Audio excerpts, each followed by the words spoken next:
Hi hello അസ്സാം വലൈക്കും. അപ്പോൾ ഇതാ ഇന്നത്തെ നമ്മുടെ സ്പെഷ്യൽ മാങ്ങാ ചമ്മന്തിയാണ് കേട്ടോ. അപ്പോൾ ഞാൻ 2 മാങ്ങ എടുത്തിട്ടുണ്ട് കേട്ടോ. അത്യാവശ്യം പുളിയൊക്കെ ഉള്ള മാങ്ങ തന്നെയാണ് കേട്ടോ. ഇതിൻ്റെ തൊലി ഭാഗം ഫുള്ളായിട്ടൊന്നും കളഞ്ഞിട്ടില്ല, ചെറുങ്ങനെ അവിടെ ഇവിടെയൊക്കെ ഉണ്ട് കേട്ടോ. പിന്നെ നമുക്ക് വേണ്ടത് ഇതാ പച്ചമുളകാണ് കേട്ടോ.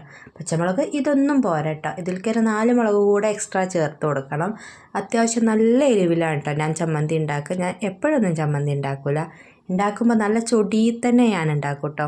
ആ ചോറ് ഒരു കറിയോ ഉപ്പേരിയോ ഒന്നും ആവശ്യമില്ല കേട്ടോ, അത്രയ്ക്കും എരിവിലാണ് ഞാൻ ഈ ചോറ് കഴിക്കാൻ വേണ്ടിയിട്ട് ചമ്മന്തി ഉണ്ടാക്കുക കേട്ടോ. അപ്പോൾ നമ്മൾ മിക്സിയുടെ ജാറിലേക്ക് മുളകും ഒന്ന് നടുക പിളർത്തി കട്ട് ചെയ്തിട്ട് ഇട്ടുകൊടുത്തു.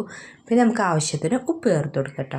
അപ്പോൾ ഇനി നമുക്കിത് അരച്ചെടുക്കണത് എന്ന് പറഞ്ഞാൽ ഒന്ന് ക്രഷ് ആക്കി എടുത്താൽ മതി കേട്ടോ. നല്ല ഫൈനായിട്ട് അരച്ചെടുത്താൽ ചമ്മന്തിയിട്ട് ടേസ്റ്റ് പോകും. അപ്പോൾ ഇതാ നമ്മുടെ ചമ്മന്തി ഇവിടെ റെഡി കേട്ടോ. ഇതും കൂടെ കൂട്ടിയിട്ട് ഒരു പിടിയാണ് പിടിച്ചാണ്ടല്ലോ വയറ് നിറയാനും പിന്നെ എവിടേക്കും പോകണ്ട കേട്ടോ, ചോറ് കഴിക്കാൻ ഇത് മാത്രം മതി കേട്ടോ. അപ്പോൾ ഇന്നത്തെ നമ്മുടെ സ്പെഷ്യൽ മാങ്ങ ചമ്മന്തിയാണ് കേട്ടോ. ഇഷ്ടമായിട്ടുണ്ടെങ്കിൽ ലൈക്ക് ചെയ്യുക, ഷെയർ ചെയ്യുക. ഈ ഒരു ചമ്മന്തി ഇഷ്ടമുള്ളവരുണ്ടെങ്കിൽ തീർച്ചയായിട്ടും ഒന്ന് ലൈക്ക് ചെയ്ത് പോകണം.